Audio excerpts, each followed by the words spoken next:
The nature of predators. 7. Memory transcription subject. Slanik, Venlil Space Corps. Date. Standardized human time. August 21st, 2136. The patrol ship drifted along the Federation border, dispelling fuel into the endless night.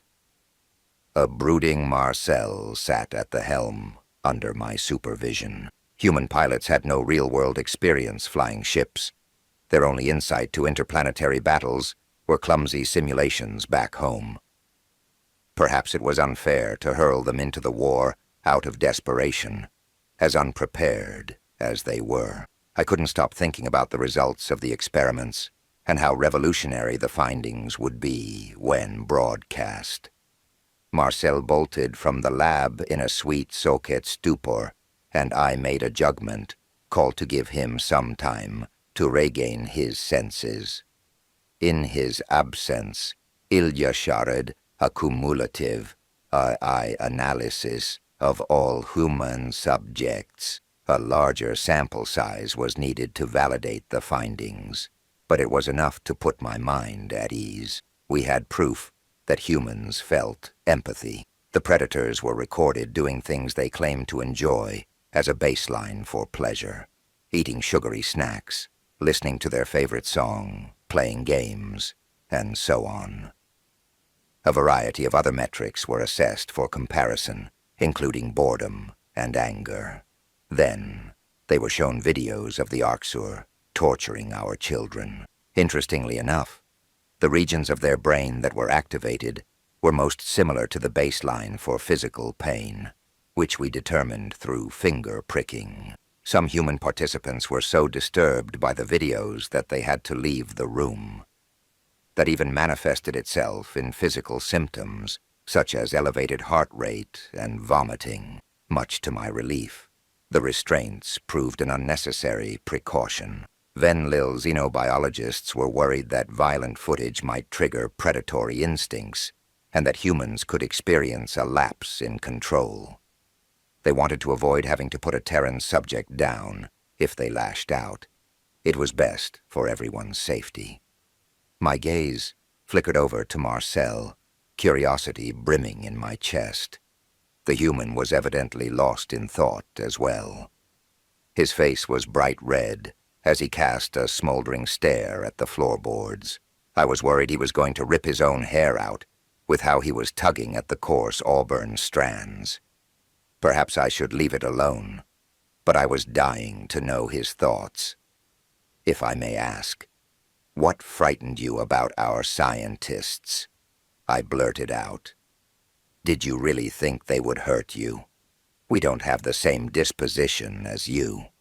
You're going to laugh, but most of our old myths about aliens. Yes. Well, they involve us getting abducted and experimented on. Hey, for all I knew, you were testing how humans react to torture. You think we're that barbaric? Our scientists just want to help you fit in.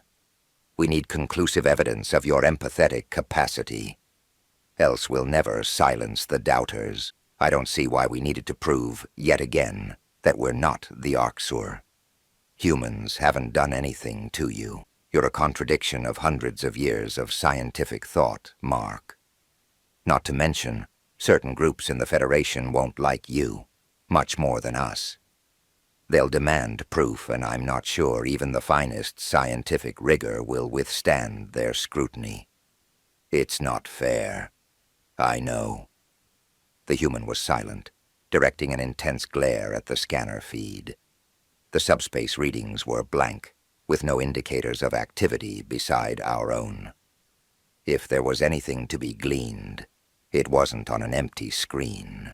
Maybe the experiments had jarred something in his personality after all, because I never remembered him being so sullen online. If we needed to abandon the patrol and return to base, I'd like to know sooner rather than later, before he endangered himself or others. Are you all right? I patted the human on the shoulder and felt him stiffen beneath my paw. I know that footage disturbed you, And I'm sorry. Marcel sighed. No, I'm sorry. I'm furious, but not with you. I want to wring my hands around an Arxur's neck. I don't see how that would improve anything. At least I'd be doing something. You're here. You're protecting us. Yes. Someone has to put a stop to their reign of terror. There's been no issue recruiting people back on Earth. The way the Greys get off on tormenting children, it sickens us. Why are they like that? I wanted to ask you that, Mark. We believed that predators evolve through warfare. Killing and cruelty. Isn't it a survival advantage to you? Well, killing, yes. Killing the competition, or the dangerous things that lurk in the night. I suppose that's how we became predators. We aren't natural ones, you know. We were once prey animals, same as you, using our cooperation to survive. What? And you chose to be like them? Yep. I won't pretend we're cute and cuddly like you. Some people have walked ghastly paths throughout our history. There's plenty of blood on our hands. But in modern times we have rules for war called the Geneva Conventions. The Arxur's methods are dishonorable and pathetic. Before I could inquire as to the nature of these Geneva Conventions, shrill alarms blared from the ship's computer. 9 indicators popped up on the scanner feed, suggesting inbound Arxur bombers. The flurry of activity, when the humans arrived, must have piqued their interest. The reptilians loved to target weak links, and an isolated station such as our lodging was just that. There were countermeasures developed over the centuries, but I didn't know if they'd be sufficient today. Our onboard AI could map the enemy's trajectory, then time a warp disruptor pulse with that information. Once we knocked the Greys out of hyperspace, our directive was to scamper off until reinforcements arrived. Slowing the Arxur's progress bought valuable minutes, even without a confrontation. It could mean the difference between catastrophic loss of life and a successful defense. I switched on the comms link. Prime outpost, we're reading 9 Arxur bombers en route. Figure they have you as their target. Fuck. We have to stop them at all costs. The exhaustion was evident in the male Venlil's voice that answered. I couldn't imagine how much stress the officers were under, monitoring the UN arrivals. The first large transport of humans, and a couple hundred wind up dead. They'll never forgive us. They'll never send anyone again. Sir, my human partner can hear you, I said. Oh, right. This is General Kham from Venlil Command. We copy you. I'll ask the humans to position their so-called fighters on an intercept course while we evacuate personnel here. Stall for time if you can. I drew a shaky breath. Yes, sir. We'll do our best. Nausea swelled in my throat as I synced the ship computer with the disruptor beacons lining the border. My mind strayed to its usual dark corner, replaying my brother's funeral. The shock was still as fresh as it was months ago, when I first learned that his transport ship was gunned down. There wasn't a trace left to remember him by, no body to recover. Would I be the next to fall by the Arxur's claws? Every instinct told me to flee, to put as much distance between us and those monsters as possible. However, the pulses needed to be timed down to the nanosecond, which meant our proximity was a necessity. My brain felt overstimulated, as if my senses were set aflame, being around a human for hours. It's pushed me to my limit. It's hard to think, with my nerves all frazzled. I pondered with a tinge of guilt. How selfish I am. I haven't even considered how Mark is feeling. I hoped the wordless Marcel was okay with the peril we were in. He had loved ones back on Earth, including a fiancée whom he spoke of with fondness. He didn't want to die here. There was no data on how the primates behaved in life-threatening situations, or how they coped with stress. But with the Greys closing in on our position, there was no time to explain our standard procedure. We thought there'd be time for our allies to settle in before hurling them into the fire.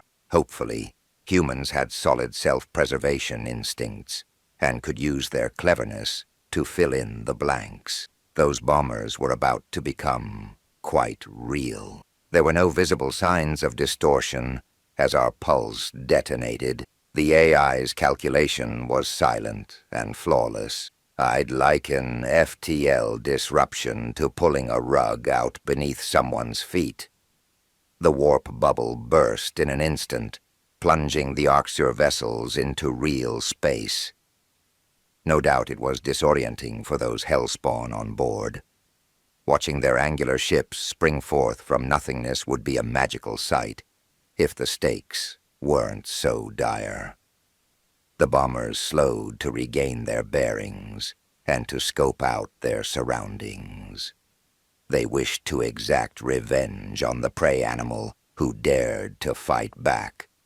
It was evident Arxur architects spared no thought for beauty. Plasma railguns jutted out on both flanks, perfect for slinging destructive volleys.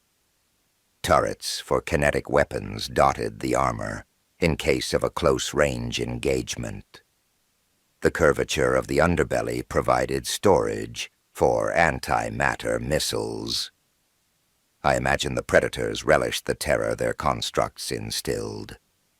Witnessing their fleet felt like peering into the jaws of death. "Hideous ships, huh?" I quipped. There was no reply from Marcel. I would suspect he froze in fear if I hadn't seen his hands tighten around the steering column. An uneasy feeling crept into my mind. Every creature handled stress differently, but his behavior was off by a long shot. The Greys are the threat here, I scolded myself. Not the human. Knock, knock. Anyone home? I tried to keep my voice playful, but I was desperate to snap the human out of his trance. You do see their ships and realize we're alone? There is safety in numbers. It's time to head back to base. Marcel leaned forward, fangs protruding in a menacing snarl. I noted with abject horror how his eyes dilated and his canines glistened with saliva. If that was an expression of happiness, why was it appearing when our territory was under siege? Mark, we need to flee. Now. I shook the human on the shoulder, but he shrugged me off. Mark? Shit, man. They definitely spotted us. Marcel, floor it. I beg you. Eat this, motherfuckers, Marcel roared, disregarding me entirely. The human did floor it, to charge in the direction of the Arxur fleet. What happened? He went berserk. He was so lucid minutes ago. I tried to scream a plea to stop, but it came out as an incoherent yelp. The predator either didn't know how, or didn't bother to prime the targeting system. He jammed a clawless finger on the firing trigger, spraying plasma rounds with impunity. The glaring aggression seemed to take the Greys by surprise. It marked a drastic shift from a Venlil's typical flightiness. A few glancing blows struck the lead ship, jolting its pitch. One must have impacted the propulsion system, since its drive plume flickered out. Marcel turned the stream of fire toward the crippled vessel's brethren. Some hits connected at random, though the Arxur seemed more pissed off than wounded. We made a swooping pass across the formation before banking heavily in the direction from which we came. The computer warned me that we had been target-locked by all 9 hostiles. Run, I whimpered. Marcel cleared his throat. Yep, good idea. The human pointed the ship in the direction of the Federation border. Why wasn't he trying to return to the outpost? The last remnants of my logical brain suggested that he was trying to lure the Arxur away. I winced as my harness chafed into my neck. Our inertial dampeners were struggling to keep up with our blistering acceleration. Only 2 Arxur ships gave chase, while the rest returned to their intended course. They couldn't resist sending someone to hunt a straggler down. I knew the enemy bombers would slowly close the gap, with relentless abandon. The optimal way to lose our pursuers was to slip into subspace, but unfortunately warp required several minutes of stationary preparation. The human signed our death warrant with his stupidity. Our puny ship gunned away from safety, with a pair of apex predators in hot pursuit.